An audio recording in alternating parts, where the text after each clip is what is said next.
आकाशवाणी।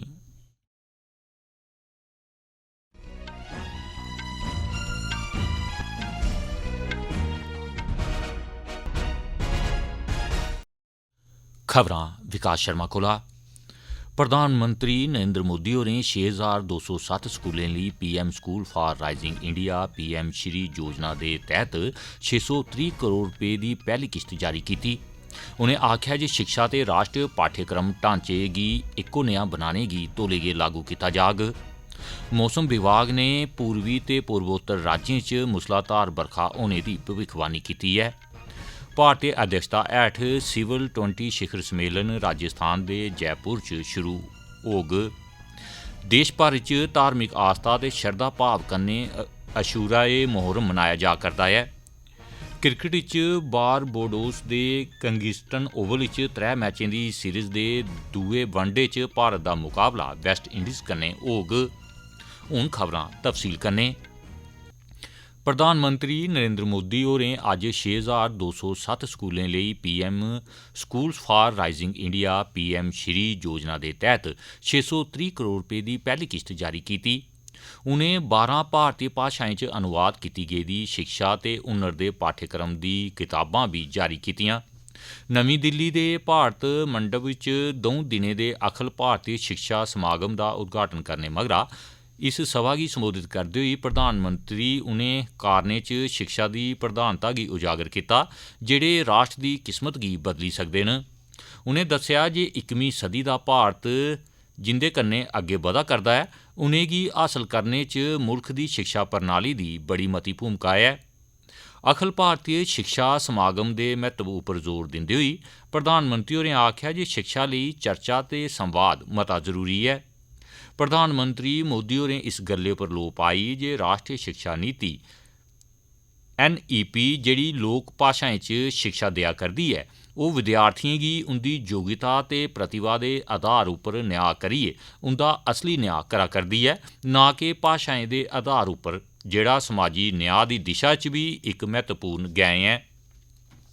नमीं शिक्षा नीति NEP 2020 दे 3 ब'रे दे पूरा होने दे मौके उप्पर श्री मोदी होरें अध्यापकें ते स्कूलें दी भूमिका दी सराहना कीती ते आखेआ जे पिछले 3 ब'रें च NEP गी उंदे आसेआ मिशन मोड च लागू कीता गेआ ऐ।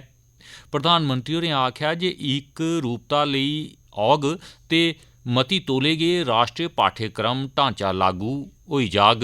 उनें आखेआ जे देशै दे सभनें CBSE स्कूलें च इक गै कोर्स होग ते 22 भारती भाशाएं च कताबां छापी जा करदियां न। प्रधानमंत्री मोदी होरें इस गल्लै उप्पर जोर भरेआ जे सक्षम युवाएं दा निर्माण करना इक मजबूत राष्ट्र बनाने दी सभनें शा बड्डी गारंटी ऐ ते इसी च माता पिता ते अध्यापकें दी मती भूमिका ऐ। उनें अध्यापकें ते माता पिता गी अपील कीती जे ओह् विद्यार्थियें गी आत्म विश्वासपूर्ण जिज्ञासा ते कल्पना दी डोआर लेई त्यार करन। उनें जिक्र कीता जे असेंगी भविक्ख उप्पर नजर रक्खनी होग ते भविक्ख दी मानसिकता कन्नै सोचना होग ते एह् बी जे बच्चें गी किताबें दे दबाव थमां मुक्त करना होग। केंद्री शिक्षा मंत्री धर्मेंद्र प्रधान होरें इस मौके उप्पर आखेआ जे शिक्षा प्रणाली सरबंधी साढ़े स्वतंत्रता सेनानियें दा सुखना इस्सै राहें पूरा कीता जा करदा ऐ। उनें आखेआ जे समावेशी ऐ ते भारती संस्कृति गी एह् पन्छान दिंदी ऐ। युवाएं गी संवारने ते अमृत काल च देश दी अगुवाई करने लेई त्यार करने दे मकसद कन्नै राष्ट्री शिक्षा नीति दी शुरुआत कीती गेई ऐ। एह्दे च उनेंगी बुनियादी मनुक्खी मूल्यें उप्पर आधारित रखदे होई भविक्ख दी चुनौतियें कन्नै निभने लेई त्यार करना ऐ।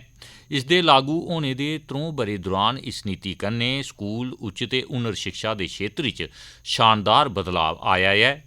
2 दिनें दे इस कार्यक्रम च शिक्षाविदें, नीति निर्माताएं, उद्योग नुमाइंदें, अध्यापकें ते विद्यार्थियें ते होरनें दे अलावा NEP 2020 गी लागू करने च अपनी जानकारी ते बेहतरीन तरीकें गी सांझा करने लेई इक मंच उपलब्ध करोआया जाग। एह् खबरां तुस आकाशवाणी उप्परा सुना करदे ओ।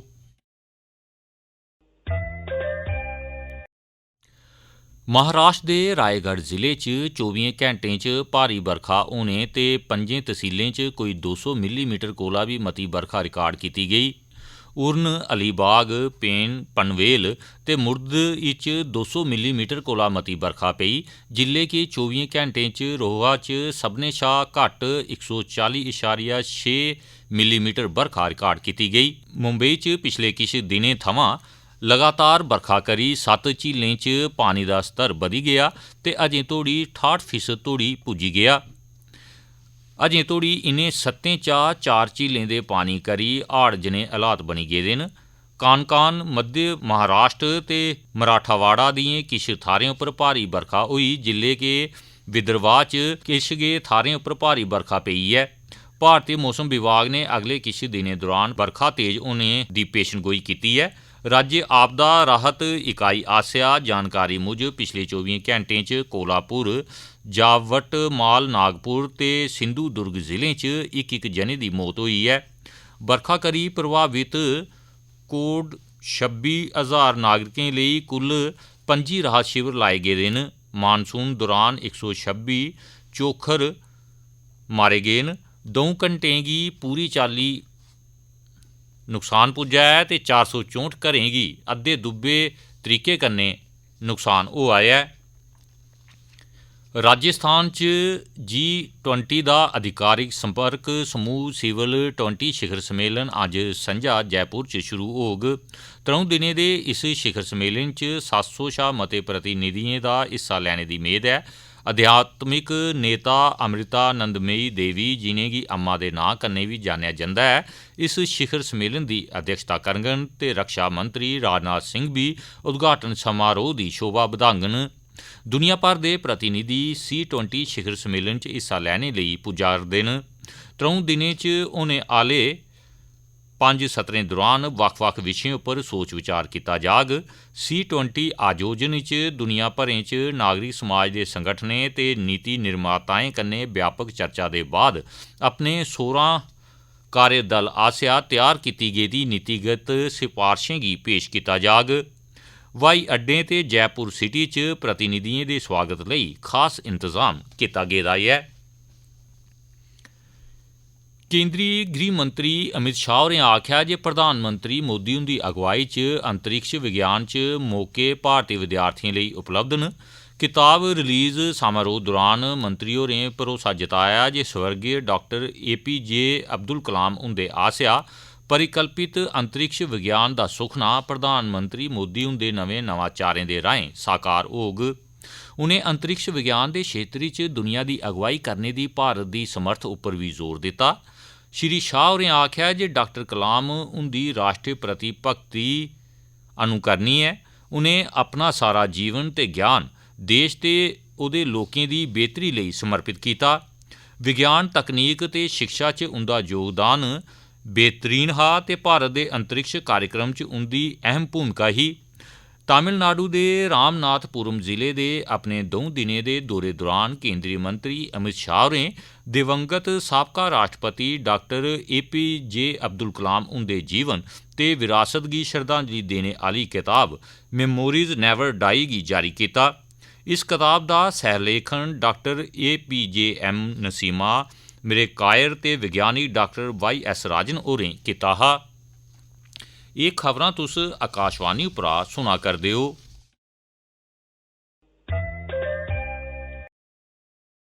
अज्ज पूरे मुल्खा च अशूरे मुहर्रम गी मनाया जा करदा है। इस दिन पैगंबर मुहम्मद हुंदे पोते हज़रत इमाम हुसैन ते उंदे साथियें दी शहादत दा मौका है, जिनें करबला च सच्चाई, धर्म ते न्याय गी कायम रखने लेई अपनी जान देई दित्ती। इस मौके पर ताजिया जुलूस कड्ढे गे। करबला शहीदें दे सर्वोच्च बलिदान गी उजागर करदे होई मजाली जां धार्मिक सभाएं दा भी आयोजन कीता जा करदा ऐ। केंद्री मंत्री पीयूष गोयल होरें अज्ज आखेआ जे सरकार मणिपुर दे मुद्दें उप्पर संसद च नियम 176 दे तैह्त बहस लेई त्यार ऐ। नमीं दिल्ली च मीडिया कन्नै गल्ल करदे होई श्री गोयल होरें आखेआ जे इस चाल्ली राजस्थान, छत्तीसगढ़ ते पश्चिम बंगाल च बी महिला सुरक्षा उप्पर चर्चा होनी लोड़चदी ऐ। उनें आखेआ जे विरोधी धड़ा संसद दी कार्रवाई च विघ्न दे बजाए इस मामले पर चर्चा च शामल होना लोड़चदा ऐ। बीजेपी ने अज पार्टी के केंद्रीय पदाधिकारियों की सूची जारी की। पार्टी के राष्ट्रीय अध्यक्ष JP नड्डा उंदे आसेआ घोषित की गेदी नवीं सूची च 13 उपाध्यक्ष ते 9 महासचिवें सने BL संतोष होर संगठन के प्रभारी के तौर उपर ते 13 सचिवें के नां शामिल न। भाजपा के साबका प्रदेश अध्यक्ष ते राज्यसभा के सदस्य लक्ष्मीकांत वाजपेयी होरें गी राष्ट्रीय उपाध्यक्ष बनाया गया है, जिसले कि उत्तर प्रदेश थमां एक होर सांसद राधा मोहन अग्रवाल होरें गी राष्ट्रीय महासचिव के तौर उपर लाया गया है। इस सूची च एक महत्वपूर्ण नां है अलीगढ़ मुस्लिम यूनीवर्सिटी के साबका कुलपति तारिक मंसूर, जेड़े हून उत्तर प्रदेश बीजेपी के MLC न। उन्हें उपाध्यक्ष बनाया गया है। इस लिस्ट च एक होर मुस्लिम चेहरा केरल दा अब्दुल कुट्टी है। कांग्रेस के दिग्गज नेता AK एंटनी होरें गी राष्ट्रीय सचिव के तौर उपर नियुक्त किया गया है। प्रधानमंत्री नरेंद्र मोदी होर कल आकाशवाणी उपर मन की बात कार्यक्रम च देशवासियों ते विदेश च बसे दे लोकें कन्नै अपने विचार सांझे करङन। एह मासिक रेडियो कार्यक्रम दी 103वीं किश्त होग। यह कार्यक्रम आकाशवाणी ते दूरदर्शन के पूरे नैटवर्क उपर प्रसारित होग। इस प्रोग्राम दी आकाशवाणी DD न्यूज़ ते सूचना ते प्रसारण मंत्रालय के YouTube चैनलें उपर भी सीधा प्रसारण किया जाग। आकाशवाणी इस कार्यक्रम की हिंदी प्रसारण के फौरन बाद क्षेत्रीय भाषाएं च प्रसारित करोग। तमिलनाडु च अज जिला कृष्ण नगरी के पजहाया पेटेई च एक बंब पटाके बनाने की यूनिट च धमाका हुआ, जिस च 8 लोग मारे गए। इंदे च 3 महिलां भी शामिल हियां। पुलिस ने आख्या जे चानचक्क धमाके करी गोदाम च केई सारे लोग जख्मी होई गए। धमाके दे असर कन्नै आले दुआले दे घर ते किश दुकानें गी भी नुकसान पुज्जा है। पुलिस अग्ग स्हालने ते बचाव सेवा आला अमला मौके पर प्रभावितें गी बचाने लेई पुज्जी गया। तोआईं प्रधानमंत्री नरेंद्र मोदी होरें इस घटना च अपनी जान मुआने आह्लें प्रति डूंगा बसोस प्रकट किया। प्रधानमंत्री होरें प्रधानमंत्री राष्ट्रीय राहत कोष चा मरोने आह्लें दे परिवारें गी 2 लाख रपेऽ ते जख्मियें गी 50,000 रपेऽ देने की घोषणा की। उनें आख्या जे उंदी संवेदना इस मुश्किल घड़ी च इनें परिवारें दे कन्नै है ते उनें जख्मियें दे तौले नरोए होने की कामना भी की। आस्ट्रेलिया की फौज का एक हैलीकैप्टर संयुक्त फौजी अभ्यास दौरान उत्तर पूर्वी राज्य क्वींसलैंड के तट कशा हादसे का शिकार होई गया। चालक दल के सब्भै 4 सदस्य लापता न। उत्थू के रक्षा मंत्री होरें दस्सिया जे यह हादसा कल राती हैमिल्टन टापू कश होआ। क्रिकेट च भारत अज बारबाडोस के ओवल च 3 मैचें के दूए इक रोज़ा इंटरनैशनल मैच च वैस्टइंडीज़ कन्नै टक्कर लैने लिए तैयार है। मैच संझा 7 बजे IST पर शुरू होग। मैन इन ब्लू ने इस्सै थाह्रै उप्पर पैह्ले मैच च मेज़बान टीम उपर दबदबे आह्ली जित्त दर्ज की ते इसलिए ओह् इस सीरीज़ च 1-0 कन्नै अग्गे है। भारत वैस्टइंडीज़ के खिलाफ वनडे सीरीज़ अपने नां करने पर मोहर लाने की कोशिश करग। रोहित शर्मा ते उंदी टीम अज दूए मैच गी जितने ते सीरीज़ गी अपने नां करने लिए पूरी ढिल्ल लाग। दूई बक्खी इस मुकाबले च वैस्टइंडीज़ की जित्त हासल करने की उत्सुकता होग, की जे अजे तोड़ी भारत का दौरा उंदे लिए निराशाजनक रहा है ते अजे तोड़ी मैच च उसी हार का सामना करना पेआ है। अखीर च खास खबरां एक बारी परतियै सुनी लओ। प्रधानमंत्री नरेंद्र मोदी होरें 6207 स्कूलें लिए PM school for rising India PM Shri योजना के तहत 630 करोड़ रुपए की पहली किश्त जारी की। उन्हें आख्या जे शिक्षा ते राष्ट्रीय पाठ्यक्रम ढांचे गी इक्को नेहा बनाने गी तौला लागू किया जाग। मौसम विभाग ने पूर्वी ते पूर्वोत्तर राज्यों च मूसलाधार बरखा होने की भविष्यवाणी की है। भारतीय अध्यक्षता हेठ सिविल 20 शिखर सम्मेलन राजस्थान के जयपुर च शुरू होग। देश भर च धार्मिक आस्था ते शरधा भाव कन्नै अशूरा मुहर्रम मनाया जा करदा है। ते क्रिकेट च बारबाडोस दे ओवल च 3 मैचें की सीरीज़ के दूए वनडे च भारत का मुकाबला वैस्ट इंडीज़ टीम कन्नै होग। खबरें दे इस बुलेटिन च बस इन्ना गै।